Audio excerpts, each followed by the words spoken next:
Hey everyone, Corey from Aquarium Co-op here with Jimmy of Aquarium Co-op, back with another Sunday episode. I think this might be the last Sunday episode ever. I know, shocking, but watching Dustin's 100K live stream made me think I want to take Sundays off for my family, my dogs, and stuff like that. And so we're switching them to Saturday, and they're going to be on the other channel. So links are in the I guess chat at this point, and go to Jimmy of Aquarium Co-op if you haven't already, and you can sign up there. We already have the next event. You can click, you can sign up, you can do all that, and I think next week we're talking about axolotls. I'm thinking about getting axolotls now that the summer's coming to an end, and I want to fight the heat as much. I've been thinking about doing that. I kind of want to spawn them. We'll see how that goes. But today we're talking about cleaning our tanks, or at least keeping clean, getting clean water, and as I was sitting here right before we went live, I realized, I'm like, why does it look so bad on camera? And then I realized we've got our contrast and color balancing a little off. So it looks like there's a horrible bacterial bloom in there. And then when you actually look at it, it doesn't like at all. So, bear in mind, I realize I'm giving advice on how to get clear water, and it literally looks on camera like it's not clear water. I don't know why it does that. Well, I do know why, and we'll fix it later, though. We couldn't fix it right before before the show. So, super chat from LG3 Nation for the Mr. Clean Photoshop image. So we used the super clean image because, one, it was funny, and two, you can actually use the magic eraser pads. So the ones that aren't scented at all, they're melamine foam. Chem now makes them. We have some on our website for like $1. But they're a microabrasion is what they call the technology. And basically, it's like spongy sandpaper, if you will, that will take algae and stuff off of rocks, decorations, your glass. Now, that being said, always test on a spot that is less visible than somewhere else. But I've used them on my acrylic tanks. I've used them at the store, on decorations, that type of thing. And that's kind of the first step when I'm trying to get a really good-looking tank, is get all the algae off of the viewing panes. So that might be the front and maybe the sides. If the back's really disturbing you can do the back too, but it's usually a bit harder to do the back. So I want to get all that kind of off the glass or acrylic and get it into that water column. And so from that point, usually I want to do a water change. And one, water changing can improve water quality, especially if we have low pH or we've got lots of nitrogen in the water or something like that. But I kind of look at it like if you're trying to clean your yard, it's almost like vacuuming it. It's not the best way to clean the clarity of water, but it will. So if I change 30% of the water, technically I'm taking about 30% of the particulate matter out. That still leaves for a pretty hazy aquarium. So I like to use like a hang-on back filter and polishing pads. This one's made by Rio. I think I misordered or they were out or something. I usually get, I think, a Curel ones. They're all the same. It's basically a fine filter material. And I put that in like the top layer of like an AquaClear or a hang-on back filter. And it's going to catch pretty fine debris. But I still have some fine debris in my tanks. So like right now, in the sump up above, I have two of these pads stacked on top of each other, trying so that if one was to make it through one, hopefully the next one would catch it. And then I have a hang-on back catching it. But then some particles are just too small. For instance, like green water, which is a free-floating algae, that micron is at about like 7 or 8, I believe. So micron is the measurement of how big something is. Ick is in that same range. And we can use micron filters. So a water polishing filter like the Marineland one or the old Vortex filters, they would do down to 5 micron. And it would actually pull green water right out of the water. And it would pull ick out of the water. But because they're so fine, they clog up really fast. So that's the problem, right? So, it's one of those things you run for 8 hours, maybe up to a day before they're clogged, and then you'd have to clean it. Now, let's say we can get that water crystal, crispy clear, so to speak. It's going to come back to be not clear, right? So I like to talk about preventing, I guess, the cloudy water, the particulates to begin with. So if you have a food that's very dusty, for instance, Like what I'm feeding, what's giving me my particulate matter right now. A few days ago, you saw we fed the Repashy food. That's one of the reasons why we got some particulate matter. But we had that problem much before, and that was from the New Life Spectrum Thera A. Now, I like that it's got the enhanced garlic. It attracts the fish to eat, and I want to make sure that all the clown loaches and stuff are doing that. But as a byproduct of that, the food has always been a little dusty. And when we used to feed it kind of quite heavily to African cichlids at a store I used to work for, when fish would go to the bathroom, it would actually be almost like a dust. And it's just the way the food is made up because it has so few binders. It doesn't bind up well when it comes back out of the fish. And so while, yes, that food has few binders, that's also working kind of against me in water quality. So what long-term, what I'll be switching to is probably my pellet food, just because we kind of screen it and we get all the loose fines we can off of it, and it doesn't tend to break apart nearly as easy post, I guess, fish poop. And then lots of frozen food. So saltwater people have been doing this for a long time with a lot of frozen food. And, if you want to get really finicky about it, you can pre-rinse it like in a real fine brine shrimp net and put it in there. But I find that doesn't become a problem for me. But just putting in like frozen bloodworms, brine shrimp, that type of thing, whole pieces like that, the fish can take down pretty easily. And then it comes out as, for lack of a better term, kind of a nice solid piece of feces as opposed to something that's kind of a little more dusty or something like that.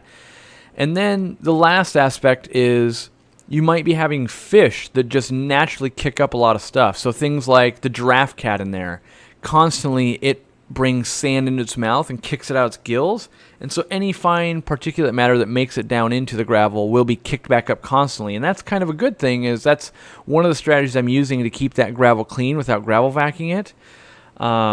But it, I have to pull it out of the water. So, I'm going to switch foods when I run out, which is probably another month or so on that food. When I run out, then I'm going to switch. And if water quality gets to, or not quality, but clarity gets to the point I want it, then I'm going to be okay with it. If it doesn't, I'll work on adding some filtration, possibly something like some filter socks. And a filter sock is kind of, imagine like a sock you'd put on in the morning, but instead it's a bigger version. And then it's rated by microns. So a lot of people, like in a koi pond, might use 200 microns, and that catches leaves and pine needles and stuff like that. But in an aquarium like this, it would catch almost nothing. But they go all the way down to like that 5 micron we talked about earlier, where it'll pull just absolutely everything out. And so it's a balance between how often do I want to clean and replace that sock versus how crystal clear do I want to get my water. So it's a catch-22, I guess I should mention that the fish typically don't care at all.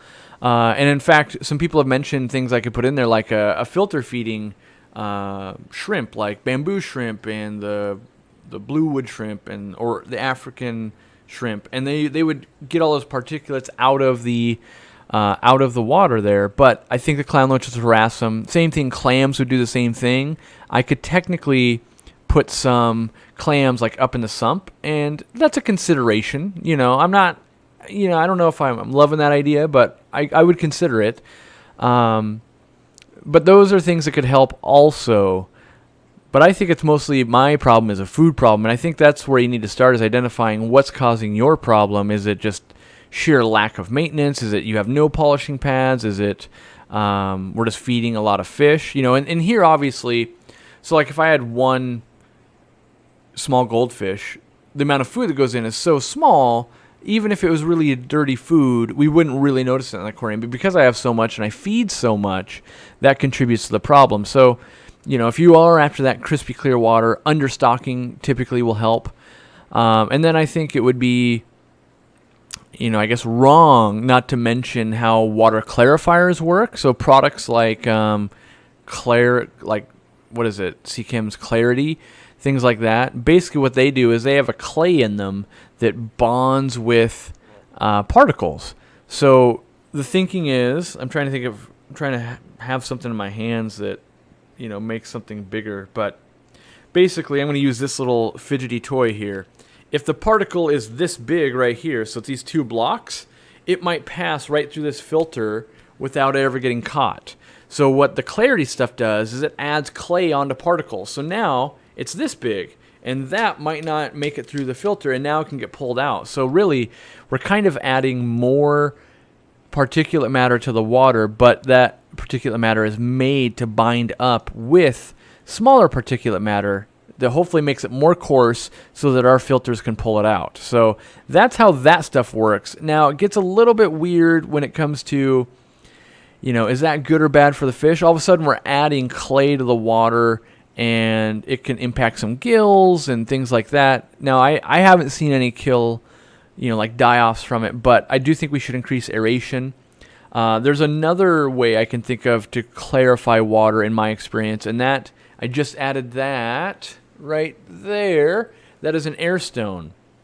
So a lot of times on the top of your water, you'll have kind of an oil slick.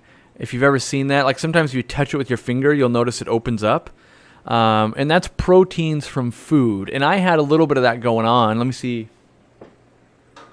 I would say it's mostly just absolutely gone now that we've put on the air stone. But what happens is that oil slick forms on top, and it basically can cut off a little bit of oxygen, but I wasn't worried about that because I had the sump. Now, what I'm using it for, though, with this air stone is as that bubble rises to the top, it eventually is going to pop, right? And that popping motion spritzes. Because it's oily, that oil tends to carry particulate matter. So, as these bubbles are popping at the surface, it's flinging particulate matter and oil onto the glass top or the acrylic top in this case, which we've all seen. We've seen buildup on our glass tops under our lights, that type of thing. And, that's pretty easy to clean out. Like you can just wipe it with a cloth or a paper towel, something like that, and you can get a lot of that really fine debris out of your aquarium. So something as simple as a sponge filter or a air stone, something like that will also help with removing some of the fines. Now, we can also go with like chemical filtration. In my experience, it hasn't worked that well, but some people claim it works really well. So like carbon can remove like brown water. So that would be, like a coloration, a tannin in the water as opposed to a physical debris. So it can leach out the tannins out of the water, which is a good thing. So it could give you clearer water, but not like cleaner water, I guess, if that makes any sense. But activated carbon, and so specifically activated carbon, because non-activated carbon won't do this, but activated carbon, they've cleaned out all the little micropores in that carbon, and it actually does work as a water polisher in the fact that tiny little particles can make it in there. That being said, it clogs relatively quickly, and you'll still want all of the other mechanical filtration going on, so that way like a big piece of poop doesn't just get lodged into the carbon. You want only the finest particles. So you want, when you're doing filtration, you want it so that the coarsest thing will catch the coarse stuff, then the next coarse, then the next coarse, then the next fine, then the super fine. And I myself don't run any crazy fine materials in like my canisters and stuff, because they will clog so fast with a workload like this that if I put really fine dense polishing pad like in an FX6, it'll clog within an hour or two, and that's just with this load of fish. Now, so I run heavy loads in almost every tank I do, so water changes help.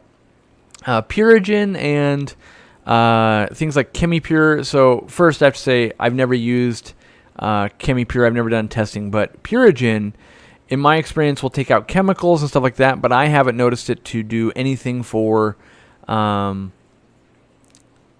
matter. So it will pull out tannins. Would pull out, let's say, methylene blue or something like that, but nothing for particulate matter that I've seen.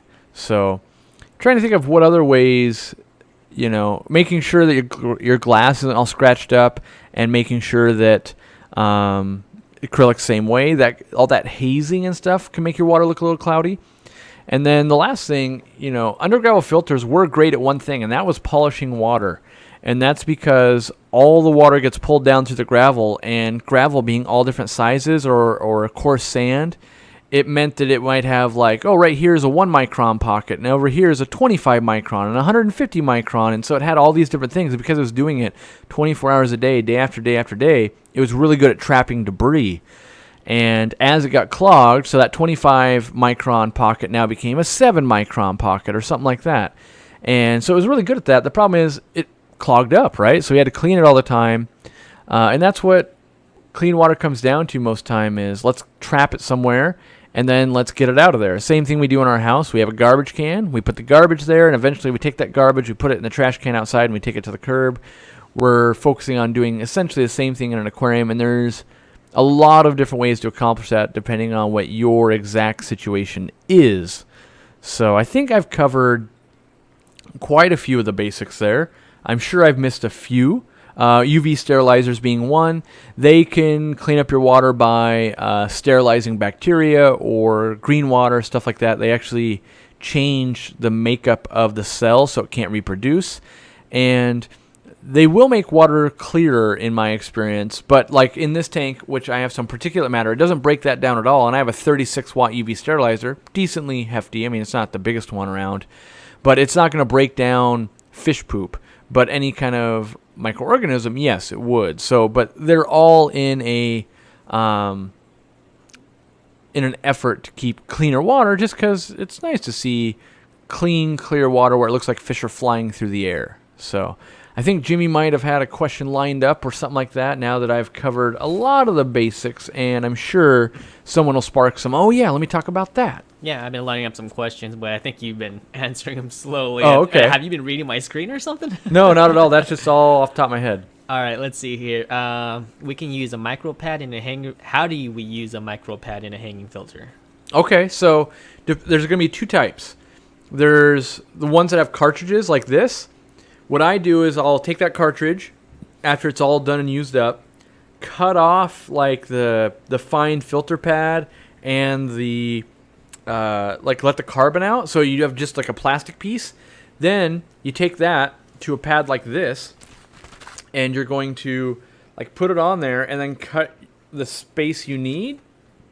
Then go ahead and put that filter pad back in your tank, or not in your tank, but in your filter, and then put this behind it so it holds it, because the water is going to come from the back to the front, right? And that's one way to do it on that type of hang-on back. And then like the Aqua Clears, they're built from the ground up. Same with the Seachem Tidal filter. So basically, water's gonna come in from the bottom and go up through the layers as it rises. So you might have a coarse sponge, and then you might have bio rings or another sponge or whatever you want. And then at the top level is where I put the fine sponge, or not fine sponge, but the fine micro pad right here. And that's kind of a couple reasons. One, I want everything else to get filtered as much as possible. But then two, when this micro pad gets clogged, let's say here's the pad and here's the top of the filter. If it was to ever rise, hopefully that pad rises up enough and then the water just comes out. Whereas if I put that pad all the way at the bottom, the minute it gets clogged, everything above it starts rising and you might overflow it. And plus, I like to replace these pads, depending on the aquarium, might be every 5 days, 3 days, something like that. So if it's on the top, you take it off, you throw it out, you put a new one on. Now you might have to put a rock or something on there, but don't put it so flat that it could never move. Put it like on a side so this part could lift off if it ever got clogged and you were neglecting it. So those are my tips for the hang-on back. All right, so Flynn asked, can you use, instead of carbon in a playing tank, is it true carbon pulls out ferts? I don't. It does, yeah. So that's Purigen, ChemiPures, to the best of my knowledge, and carbon. I think I said all three. Purigen, ChemiPure, carbon. They're great at pulling things out of water. The problem is they're not choosy. They'll pull anything, all right? So tannins, your fertilizer, ammonia, sometimes salts even, where there are things like, let's say, phosphate removers and stuff like that target stuff. But yeah, general carbon can work against you a little bit. Yeah. All right, let's see. You already answered this question, but Hop Art wants to know if you can use a Mr. Clean sponge on glass. So you can. The important part is you get them without any without any sense or anything. You need just basic melamine pad. And so you don't want, Mr. Clean Pad now with 30% more stink or anything like that. You just want like the basic one. We sell them on the website. They're $1 a piece. You could try one out. The problem is after you use them for a while, they'll start to rip apart because that's just the way they're made. It's kind of like using a piece of sandpaper. You can't buy one piece of sandpaper and use it for the next 20 years. It's got an end of life cycle to it. So we have a super chat from Melody Klassen. Corey just purchased more plant snails from Aquarium Co-op to try on a dirted tank. Can you please tell me about substrate, CO2, hang-on back filter? Will 2 sponge filters work? 7.5 gallon, 1 betta. Gravel now, H2O good. Concerns? So I don't know that I would use 2 filters on only a 7.5 gallon tank, just because the betta's got long fins and it might be blown around. So I'd probably go with 1. With a dirted tank, at the beginning, you might... Well, a lot of times with a dirted tank, there's going to have a lot of organic matter in that substrate, and it's going to leach a lot of tannins. So some people like to use carbon or Purigen, which, oddly enough, Purigen, at least by the CChem scientists, they pretty much guarantee that it will not pull out their fertilizers. I think it won't pull out any fertilizers, but Purigen itself is made to not pull out fertilizers, but it will pull out those tannins. So maybe use a little bit of that Purigen in the hang-on back to counteract that. I myself am not a fan of a dirted tank, and if you go to like Corvus Ocean, he kind of feels the same way I do, and that is that it's just not that good of a system for growing plants. We have, the way he put it is 20 years ago, technology for planted aquariums was terrible, and that was one of our best options. Now in 2017, we have a bunch of different, like soil-based substrates to choose from. We have lots of liquid products. We have better lighting. We have all these tools at our disposal to make it really easy. And it's not that you can't use dirt. It's that maybe you wouldn't. For instance, we might be able to grow rice outside, but we don't. We just buy it because it's so easy to buy rice. Why would we grow it type of deal? And there are always going to be some people that will. Like we're growing corn and peas and that kind of stuff because it makes sense because we want to have fun. And the Wallstad method, which is the dirted tank method, which she's considered to be the kind of the pioneer of that. The whole goal was to make it so that you didn't have to use any equipment. And so it was like the tank started with, we want to use natural sunlight. We don't want to heat it. We don't want to do water changes. We just want to put fish food in, fish, and plants. And it will grow plants, but it was not designed in like, okay, let's make this the best way. Let's not make this the best way to grow plants. It was, can we make it a sustainable way to grow the plants? And so it is sustainable, but it's not necessarily the easiest or best way. But if you were going to do it, I would say, the hang-on back filter, as long as it's one you can adjust, like the ones we sell on our website, which is Phoenix brand. Also, Azu makes them as well, but they're like a tiny little hang-on back with an adjustment flow. I like those quite a bit for betta tanks. And, also make sure that the plants you have bought want an enriched substrate. So, like things like Anubias, Java fern, Bulbitis, most stem plants, they all actually want nutrients out of the water column. So, those are all the tips I got for that specific thing there. Thank you. All right, so LG3 Nation asks, does having plants help keep water clear? In my experience, I would say it's the opposite. So I don't think they remove any physical debris. I also haven't seen them really absorb tannins or anything like that. And the reason why I think it hinders that process of like physical clarity is because there's all the root structure and then all the leaves that are restricting flows, and that makes it harder for us to get that stuff up and out of the aquarium. That being said, you're going, well, wouldn't that make it so it doesn't get kicked up? Kind of, but as a fish swims by, it might kick it up, and you kind of, I guess, fish are like having toddlers in the house, right? You could go clean your whole house, and then as those toddlers just walk through, it's messing it back up again. And that's kind of what fish do, is they're just swimming through, and up debris comes, and it's like a whirlwind went through there. So I would say plants hinder that, but then the chemical side, they're so good at that. and they do offer habitat, and I like to look at them. So it's always a pros and cons. Like, one of the easiest ways to keep a really clean aquarium is keep it bare bottom, keep nothing in it but your fish and water. That's one of the best ways to keep super clear water, but it might not be the most aesthetically pleasing, and usually we want clear water so that it looks good to us. And so I need rocks and plants and those types of things. So Okay, so our next question is, do protein skimmers work in freshwater aquariums? no. So a protein skimmer, oh man, I wish it would work. But from my research, it comes down to the density of the water, because saltwater has a specific gravity that's much higher. It foams at a different rate.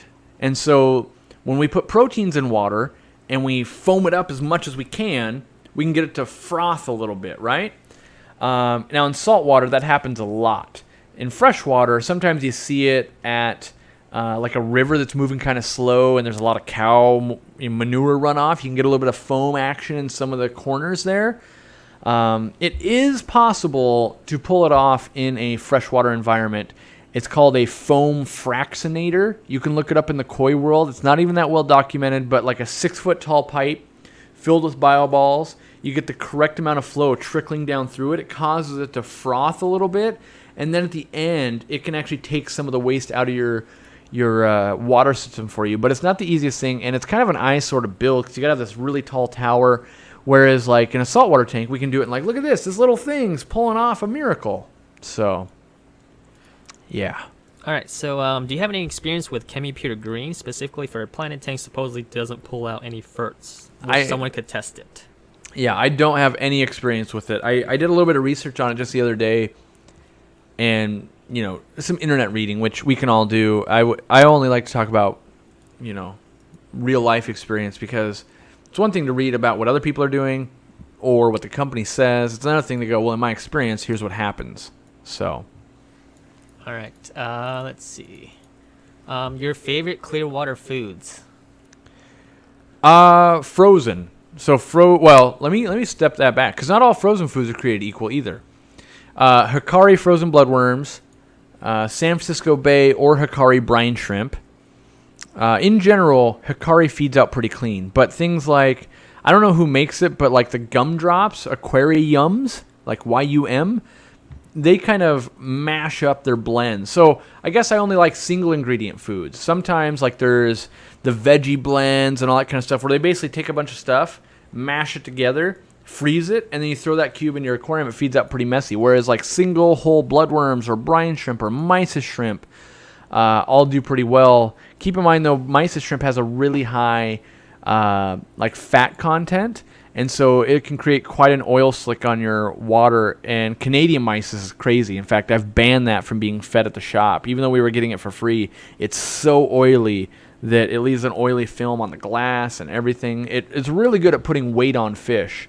So if we have like an arowana or something coming in, it's really underweight, it's really good at that. But most whole food ingredients, and even freeze-dried really, just don't put any of the fine powder. A lot of times after you've got a whole bag and you've been shaking it and taking food and feeding it for a month, you might have fine. I wouldn't feed that super fine powder into there.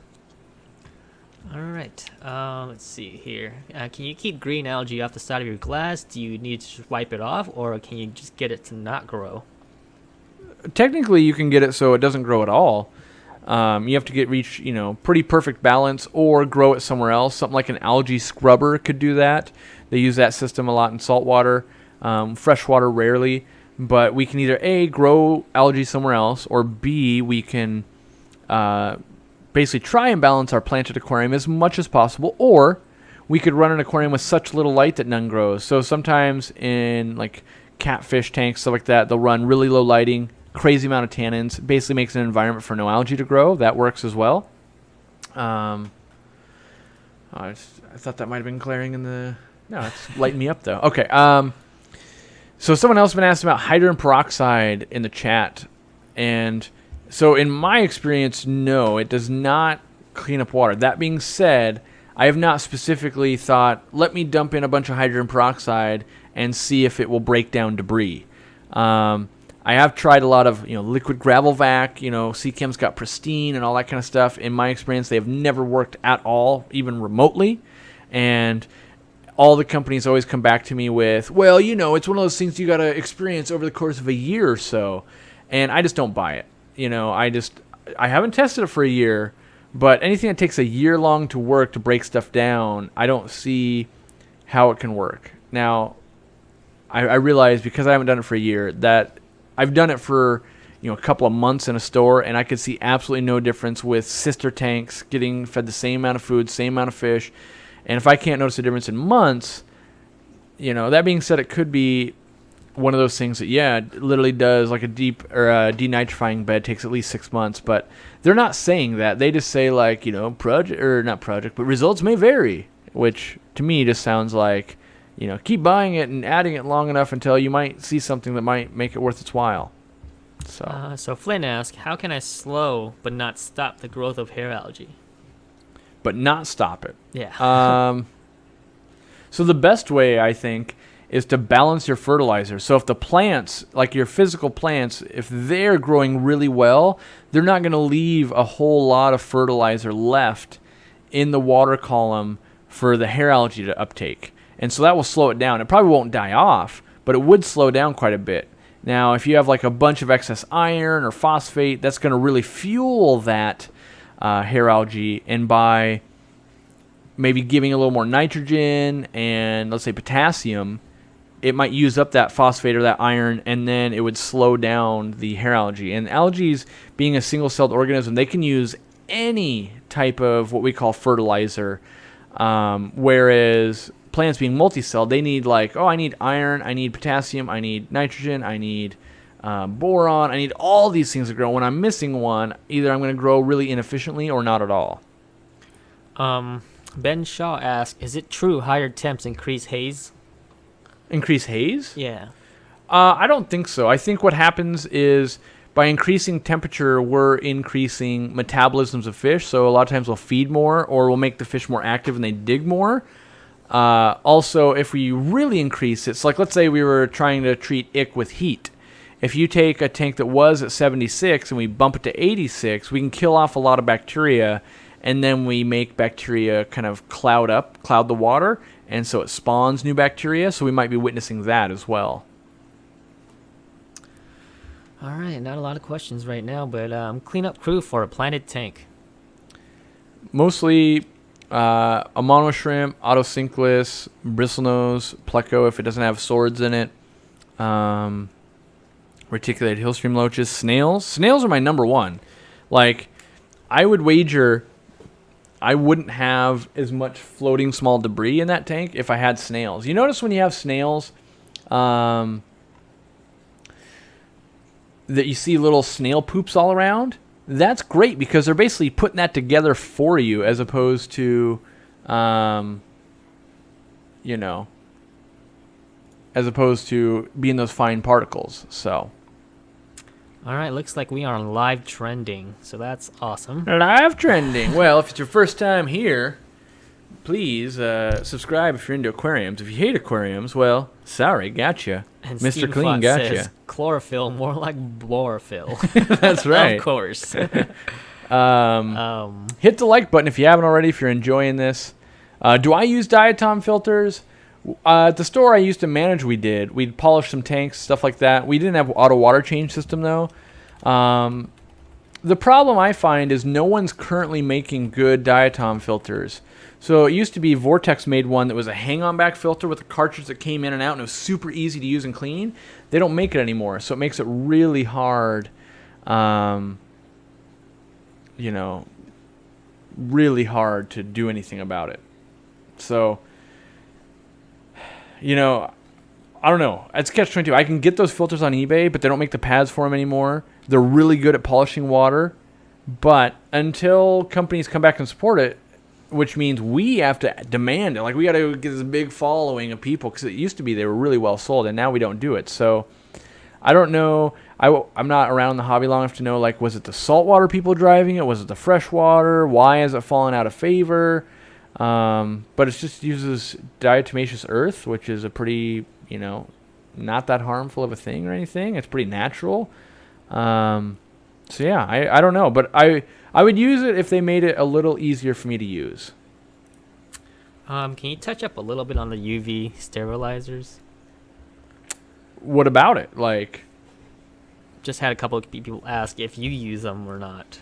I do, yes. So I use them in all my planted tanks at the store just to combat any green water because we have fluctuating water parameters. So, let's say today we might have, 1,000 potted plants in there. But because there's the live 20 sale, save 20% on all our plants today and tomorrow only, we might sell half them.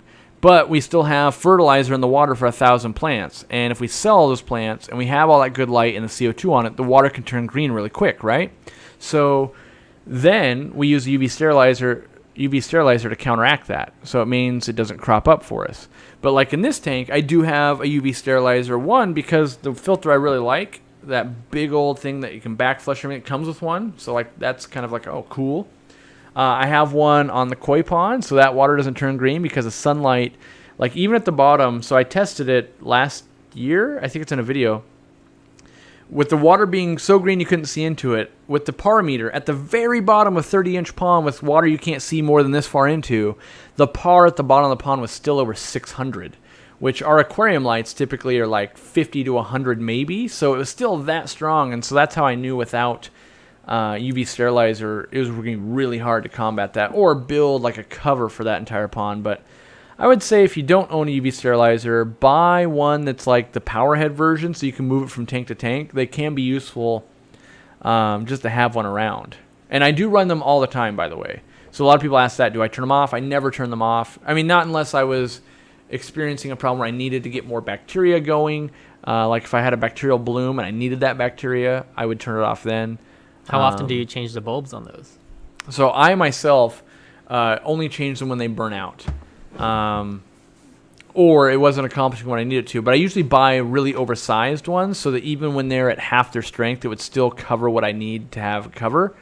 And yeah, UV bulbs are expensive. Now, if I was using it to kill parasites like ick or something like that, you'd want to keep the bulb a lot fresher, and you need to move the water through very slowly and have a very high wattage. So it depends on what you're using it to do. And I typically am using it for more of, I guess, algae control, I guess. Yeah. Okay, we have another super chat from a longtime supporter, Travis Hemming, $5. I feel like I sometimes need boron too. Tacos probably have some. Probably. I wouldn't doubt it. I bet you, yeah, it probably has copper and all kinds of stuff. That's why a lot of shrimp foods and stuff have copper in it, because it's like most things in the world have like some trace amount of copper. So Aura Marine 6 says, how come you don't sell anacris? Isn't it illegal here? Yeah, it's illegal in Washington. Okay. Yeah, There. so that's why I can't even get it. And so much so I don't sell Alodia either, because they always send us anacris instead of Alodia, and that's the problem for me. Do crushed coral cause, when vacuum cleaning crushed coral, do you need to worry about ammonia pockets? You shouldn't need to. Yeah, it's I dirty. mean, really, I don't think you're really ever going to run into ammonia pockets ever. You could maybe run into hydrogen sulfide, which would be a gas that's building up, but there shouldn't be ammonia pockets in there. I actually don't. I mean, I have to do more research, but I don't think that's a thing. How do auto water changes systems work? How do you remove the chlorine before it's dumped into the tank?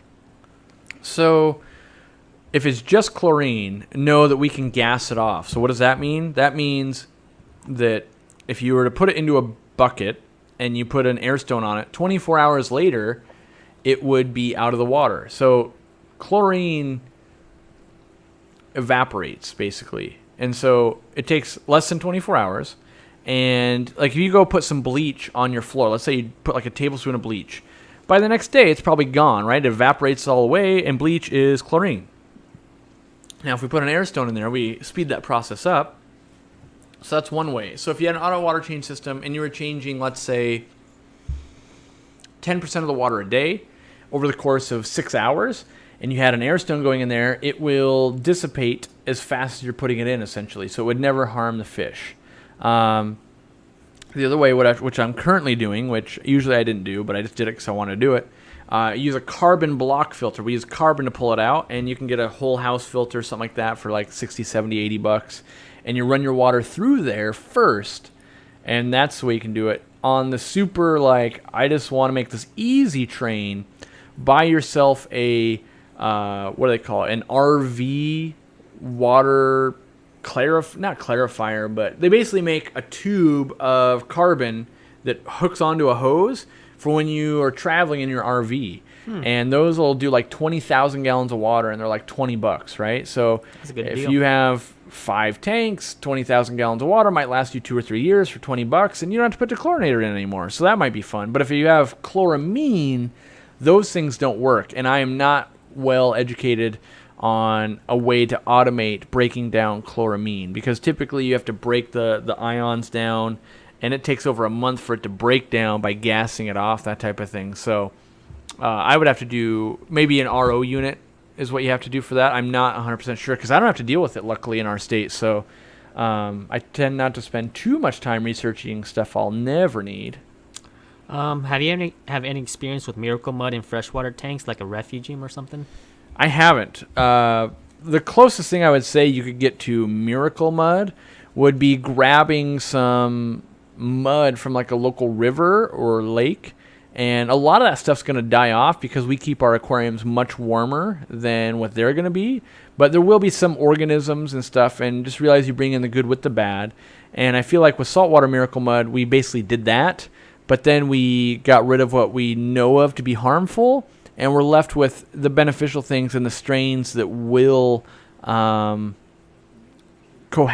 in our tanks. So. Okay, Jeanne has a really good question, and she wants to explain this to her students, but the question is, Lurkin, how do I explain the initial algae bloom on my newly set up planted tank to my students? So the way I would explain it is I would probably start with establishing what a plant needs to grow. So it needs some light, needs some CO2, and needs some nutrients. And you could get as involved in those nutrients as you want, or not. You could just be like, here's nitrogen. Or you could go, hey, they need all these things, right?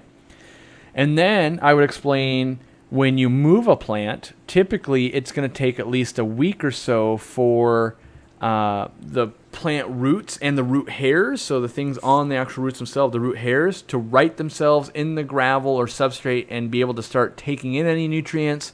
And then also plant leaves and stuff to right themselves towards the light and all that kind of stuff. So there's like a week-long process of plants getting ready to eat.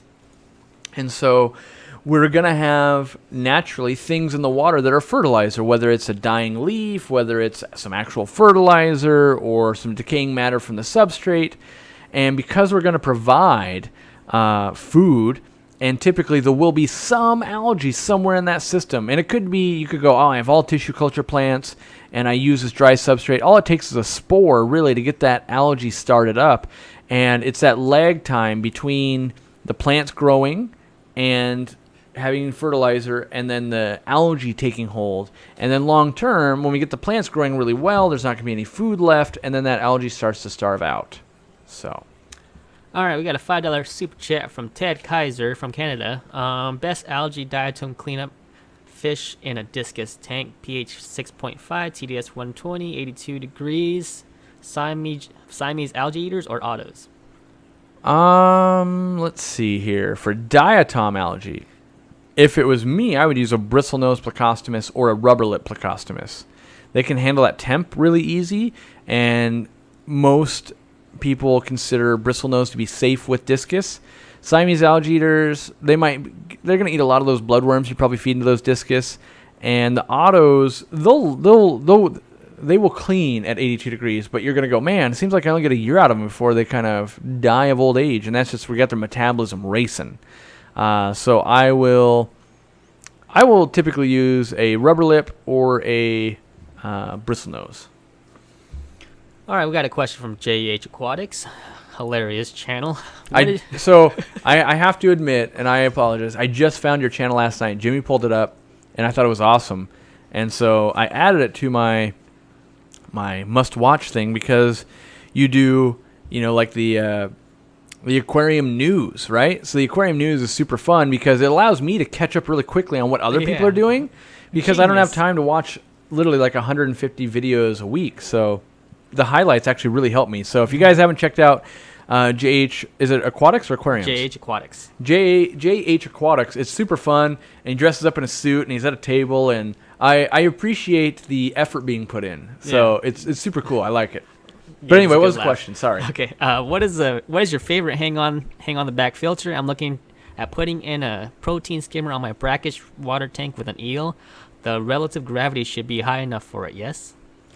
If you run it, yeah. So if you're, you might need to be. I feel like off the top of my head, it's like 0.018 is the lowest that you can protein skim.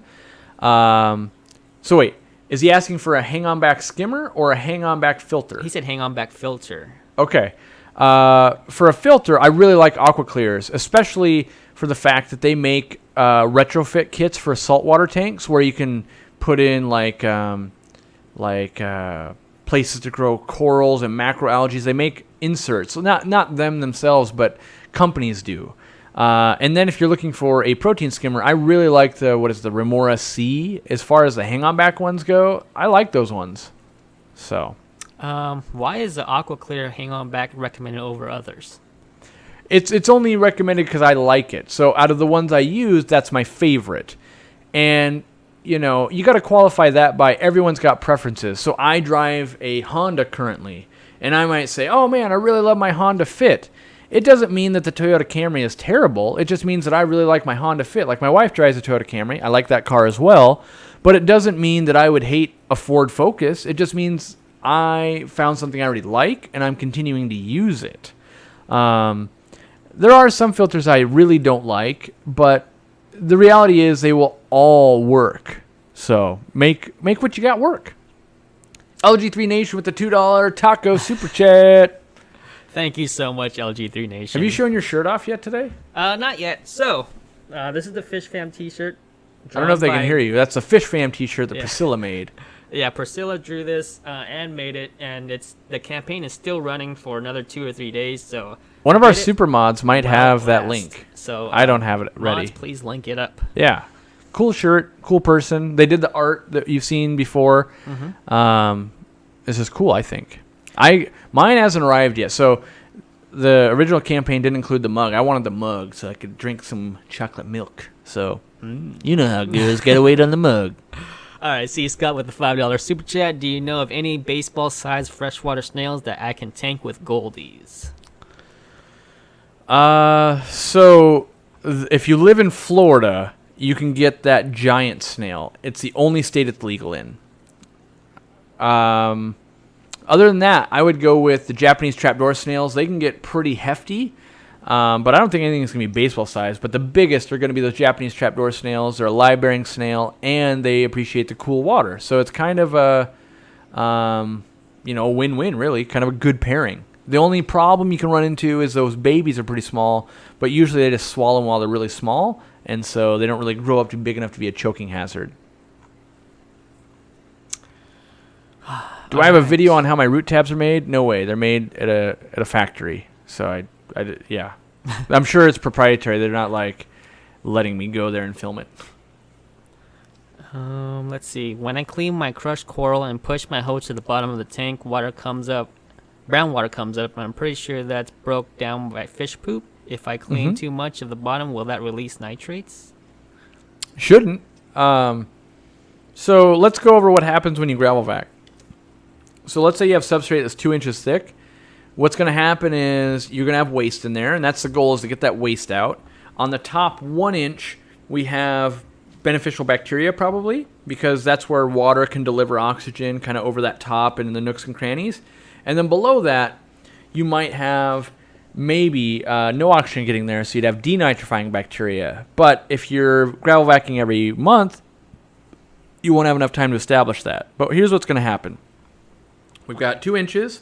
We're going to stick it to the bottom, and we're going to tumble it all, right? We're going to mix it up, mix it up, mix it up. All that waste is going to lift up the tube, and we're going to leave a pile of crushed coral there. So what's going to happen is that new top 1 inch could be half beneficial bacteria, half nothing because the other half of the beneficial bacteria is on the bottom now. And so that's how we get into some bacterial blooms. When we do a gravel vac, we swap out our cartridges and our filters, we drain the water down. We end up killing a lot of bacteria doing it that way. And then we get this bloom coming back. Even though we just cleaned our aquarium, why is it now signaling to us that it might be not enough? And it's because we inadvertently kill a bunch. So it might be best to do your gravel vac one day, and then a week later do your filters, and a week later do all the size of your glass. Break it up into small jobs so we're not disrupting all the bacteria on like all the different services at once. So. All right, we got another $2 super chat from Jeremiah Pearson. Chocolate milk mug. Yeah. I already have one. I got one for, I think, a wedding gift. And, I've laid off the chocolate milk. Believe it or not, I used to drink chocolate milk every day. Now, last time we went and bought the 280-gallon, I bought a small little thing of Smith Brothers chocolate milk because we were out on the road. And it was this little, tiny little place. Well, I did bring you like 7 bottles last time. Yeah, but I drink Slowly, chocolate milk every day. So, I love it. And so, yeah, I'm trying to manage instead of just drinking it all. I'm trying to manage a little better. Pietro Pilati with the $2 euro. Love your channel. Answer my question, please. But I can't find this question anywhere. Can you please ask it again? Yeah, I don't know. If you put the question there, it makes it easier. We got another super chat from My Name is Pez. I think that's the second. Well, I've seen that name before. I'm adding more bio balls to an established canister to cycle them for a new tank. How long will it take, or do I know they're cycled? There's probably no way that you will know they're cycled. Bacteria in perfect conditions can replicate every 16 hours. In an aquarium, they say typically it's about 24 hours. What I do is I give it about a week. And then I know that you're going to take some bacteria over. So if you have 1,000 units of bacteria and you have 100 bioballs and you take 500 bioballs and you put them in the new tank, you've brought 500 units of bacteria.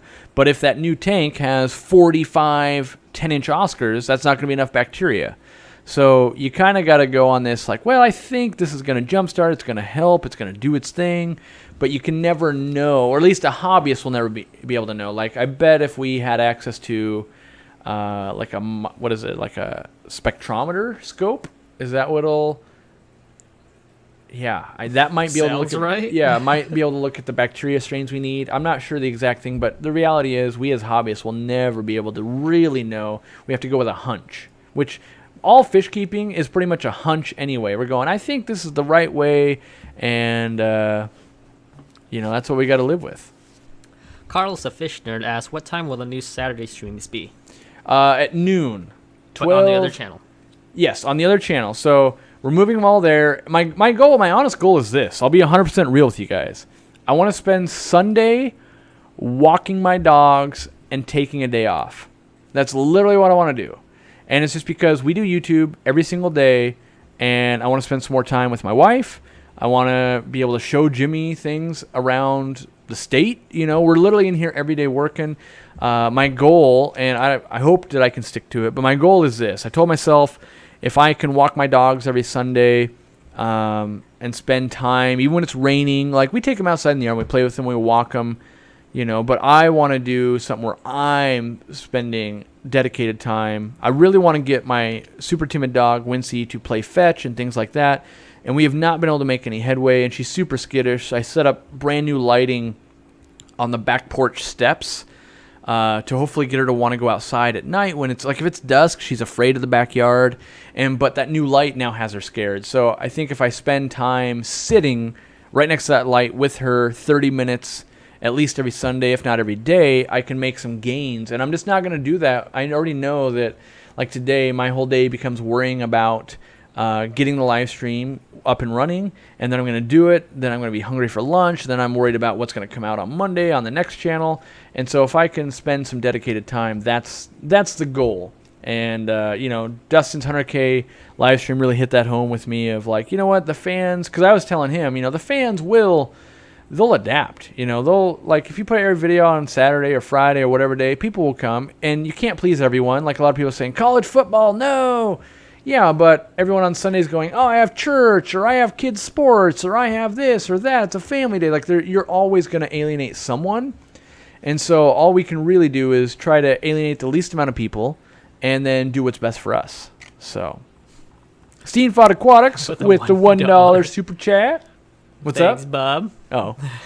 Have we seen Pietro's comment yet? I've been kind of trying to watch for it, but I haven't seen it yet. So I swear to you that I don't try and dodge anyone's questions. It's literally that hard. I have someone full-time over there trying to find your question. Yeah. It's really hard with this many people. So you can always email or something like that. We honestly are trying. It's not, I literally can't find it. Also, maybe do an @Aquarium Co-op, and maybe it'll pop up and help us a little bit. I want to read the 2 super chats here. Yeah. Jeremiah Pearson with another $2 super chats. He just loves to send $2 for no reason. Hey, Aquarium Taco Co-op rules. Fund. No, we're going to put that towards some camera gear. And we got Candy Overhauls. If I can find her, I know it's her because it's the picture. Appreciate all the time, knowledge, live streams, and the awesome videos. Candy, I got your email about the visit, and I did put it on with all the other emails. So Awesome. I didn't even know. yeah. Well, thank you for offering. And we got another one, LG3 Nation. Any update on the mini llama dog you want to adopt? Yeah. Did the boss approve? So the boss approved. I did call yesterday, and where we'd have to adopt, it's over an hour away. So I want to get a little bit of background info before we went out. The dog tolerates other dogs, but doesn't like to play with them. And we really need a dog that wants to play with Wincy, because she wants to play all the time, but she's scared of humans. And she's not scared of dogs, which is great, except my 14-year-old, three-quarter blind Chihuahua, Sassy the Destroyer, does not want to play. She's old, she's brittle, she's only weighs 4 pounds, and Wincy weighs like 9 pounds. So I've got another dog, then that's kind of the reason why, is I want to go visit it. So this other dog has mange, and it's been up for adoption, but no one can adopt it for over 2 months. They've been treating it.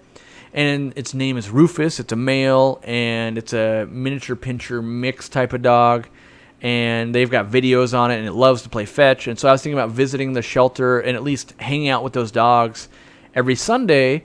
And if after this dog is better, I'm just in love with this dog. And so my thought was, go hang out with this dog. If it loves to play fetch and it likes me, that's a good sign. Then next Sunday, bring Wincy. See if they want to play, right? If they want to play, oh, man, it's really good. And then the third time, bring my cranky old Sassy the Destroyer and see if she'll tolerate such antics.